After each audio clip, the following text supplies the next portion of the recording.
from the 12 out of 12. Something is still coming our way. And I think the guts of the athletes have shown that we're digging gold in London. And this is what we're doing. I mean, this gold that was taken from us, we're cutting it back piece by piece through the performance of our athletes. So we're still looking forward to some excellent performance from the track and also the remainder of the swimming part with the relay on Saturday and Skuman tonight and Chad le Clos. Yeah. So we're still looking forward to that. Now, look, I must tell you honestly, I was sitting here and I was saying, I look at the team and I'm not seeing any medals. I am eating apple pie. The team has been absolutely sensational. You are the man. So, when you went to London with the team, what were your expectations? Look, we said when we left for London, from our point of view, that we're looking beyond London. But there's been some hard work that has been done by Sascock, with all due respect, from the demise or the disappointment of Beijing to target 12 medals. And when I came in as the minister, one of the things we started to tackle was to talk about London and the strategy. And they briefed us about what is the strategy and the investment. So we knew that this 12 out of 12 is realistic. But 12 out of 12 can be better than that if we implement our plans that we have basically defined for ourselves in terms of sports in South Africa. That is why we said we're looking beyond London. It can as well not be 12, but it cannot be 1. And already the Cameroon van der Berg, Chad le Clos, and the rowing team have surpassed everything else that we've ever had in terms of the Olympics. And we're still looking forward for wonders. And that shows that if you plan, you invest, there will be wonders. And the planning now is about that talent that we have, how we nurture it, how we involve, we invest in academies and so on, is going to tell a different story in the next Olympics for South Africa. It is clear. I mean, the history of swimming for South African Olympians, Penny Haynes, and then the awesome foursome out in 2000, and then what is happening now. Clearly, South Africa has a lot of depth and talent and ability in swimming. Does this mean that there is a need for a stronger investment, much more money into swimming, much more profiling, much more coaching, improving on the structure so as to build on what is clearly a very big asset for the country? Vuyo, I've always maintained, when you approach the Olympics, you can't compete for everything. You look at advanced countries. Where was China in swimming in the past years? They've improved a lot. They were just concerned with gymnastics and all other things in their surrounding. And that you've got to invest in your strength, but continue to improve on other sporting codes. Definitely swimming delivers medals for us, no doubt about it. And I was very disappointed when there was withdrawal of sponsorship. And we went back and basically talked to the sponsors that you are derailing the program. And Telkom came on board.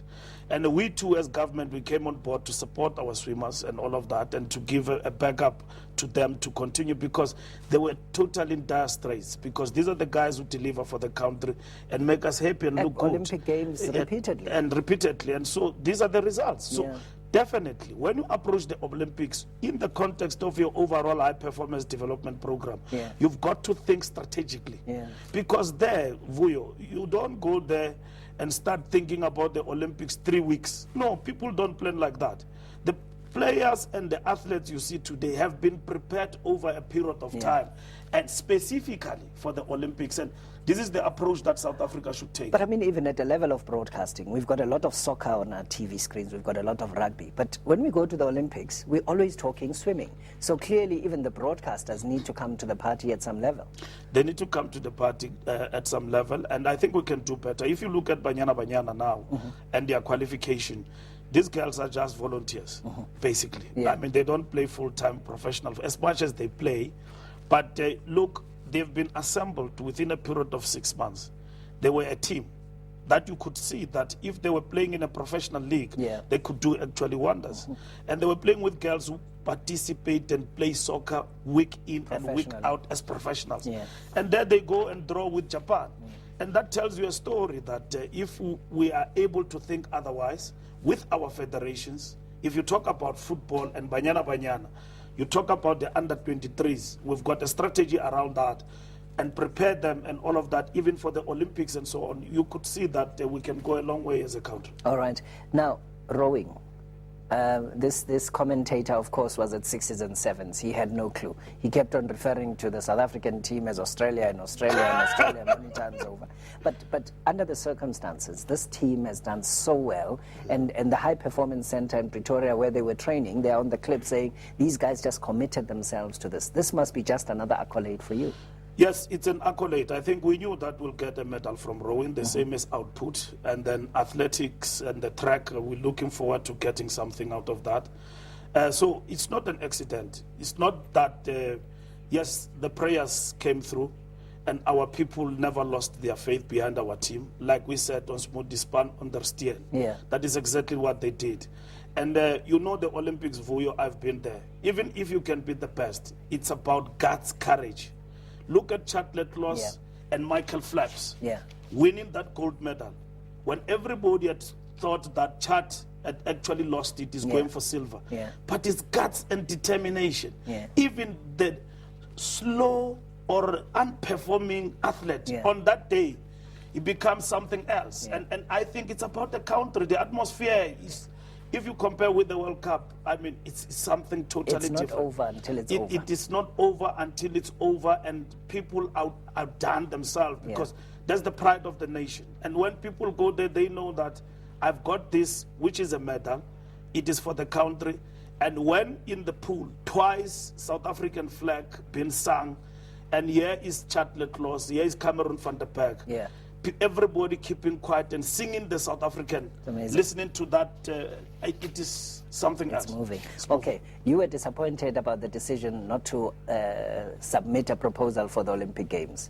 With this kind of performance, are you now going to go back to Cabinet and say, look, we have to relook this decision? Look, I think Cabinet had to take the decision that it had to take, because President Zuma's administration had to focus on the question of what had to be done of immediate. We came from the World Cup. And then the main focus has been on the triple challenges that face us: poverty, inequality and unemployment. And a huge backlog of social basic needs of our people. So we had to focus on that. So it wouldn't make sense at that time, as much as I was hurt about it personally, but it wouldn't make sense, because being hurt as a feeling and principle are two different things. But it wouldn't make sense to the people of South Africa that we jump to bid for a billion and billion event when we are still facing these backlogs. We will not be understood. Let's do the job first, build on what we want to achieve, and then we'll bring in this thing. But over and above that, I think we've worked on a fantastic plan way in which we want to invest in the production house of building formidable athletes for the future. So I'm quite happy that with what we've seen in the gold, we have missed an opportunity, but there is still an opening that we can have the Olympics in South Africa, which is a memorable event that everybody will want to be part of. All right. Thank you very much, Minister Fikile Mbalula, coming back to the country, having seen the country get the 3 gold medals at the Olympics in London. It's really been a fantastic